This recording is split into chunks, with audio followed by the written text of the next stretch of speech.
पारिजात का फूल, जिसको हार श्रृंगार का फूल भी कहते हैं, जिसको शिडली का फूल भी कहते हैं। पारिजात, हार श्रृंगार।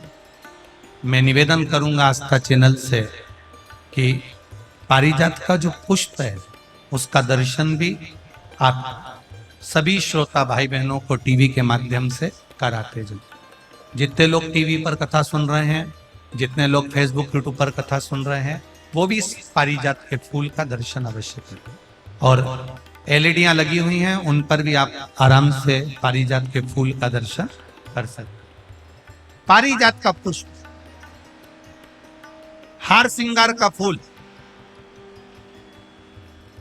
ऊपर से सफेद, नीचे जो उसकी डंडी होती है वो थोड़ी नारंगी होती, संतरे के कलर की होती, नारंगी कलर। महाराज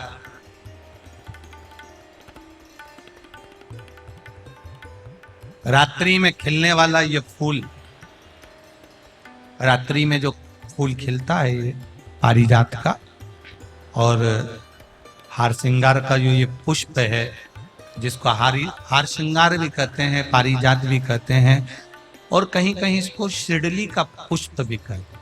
ऊपर से सफेद होता है, नीचे उसकी जो डंडी होती है वो नारंगी कलर की होती है। शिव कथा कर रही, शिव महापुराण का चरित्र कर रहा है। जिस समय पर संतान की प्राप्ति नहीं होती या किसी कारणवश, किसी कारण से हमारे यहां वंश की वृद्धि नहीं होती, तब देवाधिदेव महादेव की आराधना पारिजात के फूल से करी जाती। अब उस पुष्प को चढ़ाने का एक तरीका है, जरा ध्यान दीजिएगा। पंचपुष्प शिव महापुराण की कथा आप लोग सुनने के लिए बैठे हो, बड़ी आस लगाकर बैठे हो, उसको समझिए। पारिजात का जो फूल शिव जी को चढ़ता है, भगवान देवाधिदेव महादेव को चढ़ता है, जैसे ये शिवलिंग है, मान लो ये शंकर भगवान का शिवलिंग है, ये जलाधारी है, ये जल नीचे गिरने का स्थान। आप लोगों ने पहले कथा सुनी है ना सबने, आपको सबको मालूम होगा। राइट में गणेश जी का स्थान, लेफ्ट में कार्तिकेय का स्थान, बीच में अशोक सुंदरी की जगह।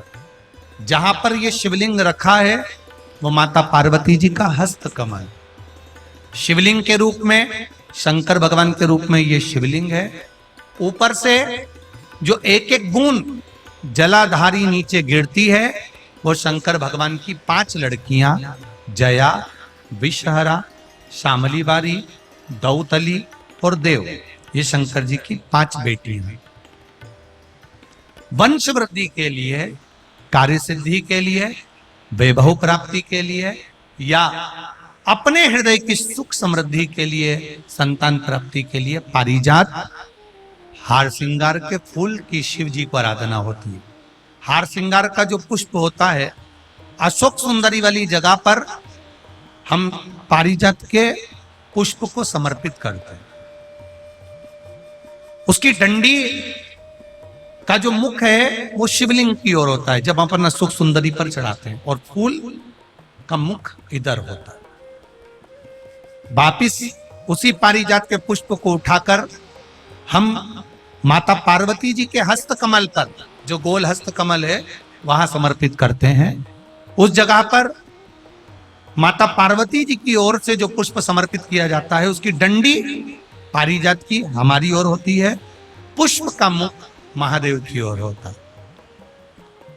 तीसरी जगह जब हम पारिजात के पुष्प को अशोक सुंदरी पे से उठाकर जगत जननी के हस्त कमल पर रखते हैं, हस्त कमल पे से उठाकर देवाधिदेव महादेव के शिवलिंग पर रखते हैं, उस समय पर पारिजात के पुष्प की डंडी शिवलिंग के ऊपर होती है और फूल का मुख अपनी ओर होता है। इस जगह पर पारिजात के पुष्प की डंडी के केसर से ही महादेव को त्रिपुंड लगाया जाता है और महादेव से प्रार्थना करी जाती है।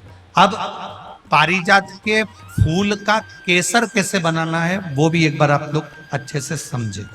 जैसे मान लो अभी पारिजात का तो फूल यहाँ पर नहीं है, पर आप टीवी पर दर्शन कर रहे होंगे।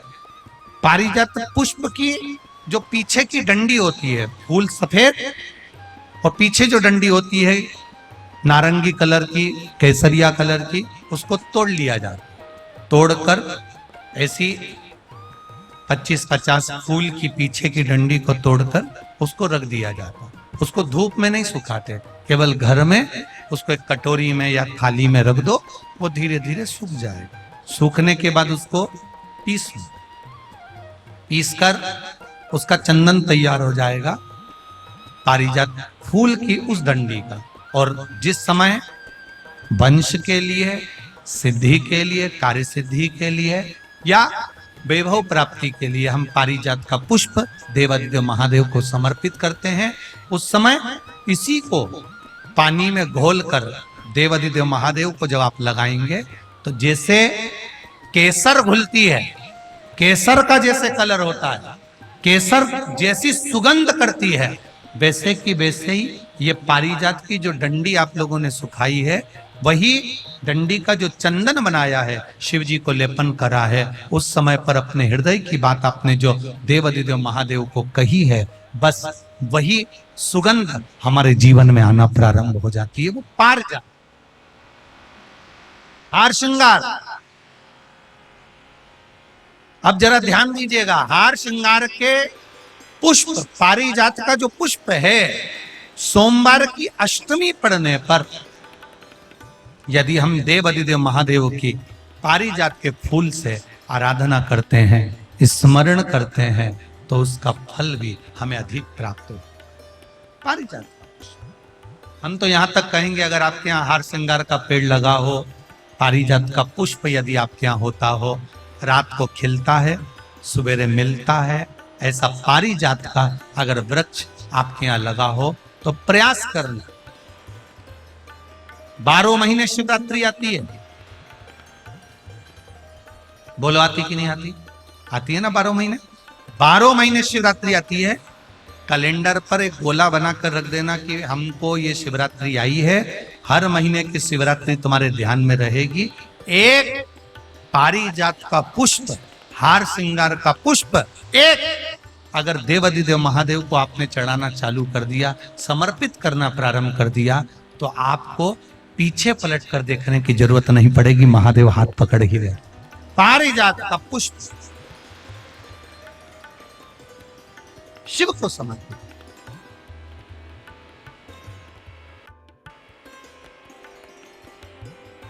सफेद कलर का पुष्प है, आप टीवी पर दर्शन कर रहे होंगे। केसरिया कलर की, नारंगी कलर की उसकी डंडी है, भगवान शिव को समर्पित। जब हम देवादिदेव महादेव को जल समर्पित करते हैं, भगवान शंकर को जब हम जल चढ़ाते हैं, उस समय पर भी भगवान को, अगर तुम्हारे पास में थोड़ा सा पारिजात की जो डंडी है सुखाई है, आपने पारिजात फूल के नीचे की जो डंडी है उसको तुमने सुखाकर अगर चंदन बनाया है, तो वो चंदन आप प्रतिदिन भी देवादिदेव महादेव को समर्पित कर सकते हो। पारिजात पुष्प। एक बात और हमारे स्मरण में रहे,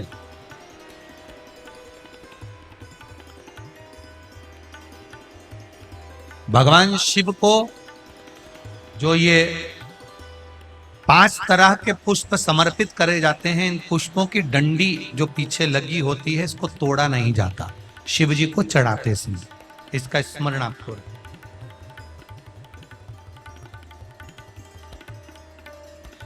3 शिवालय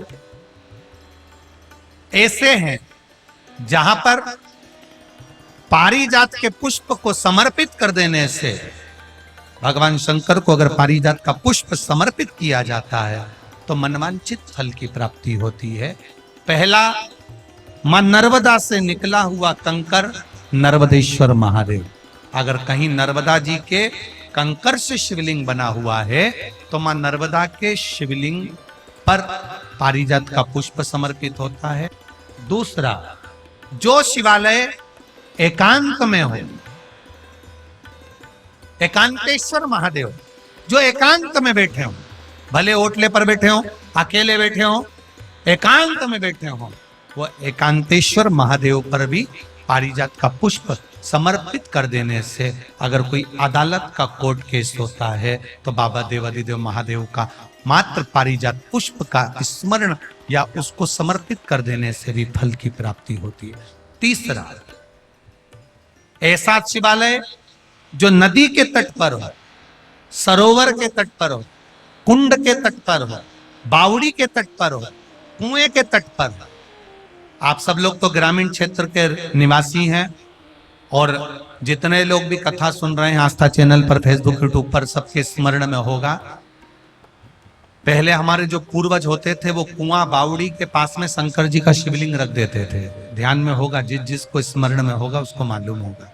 शिवलिंग लाते थे और जहां कुआं होता था, बावड़ी होता था, तालाब होता था, नदी होती थी, उसके तट पर, उसके पास में शिवलिंग रख देते।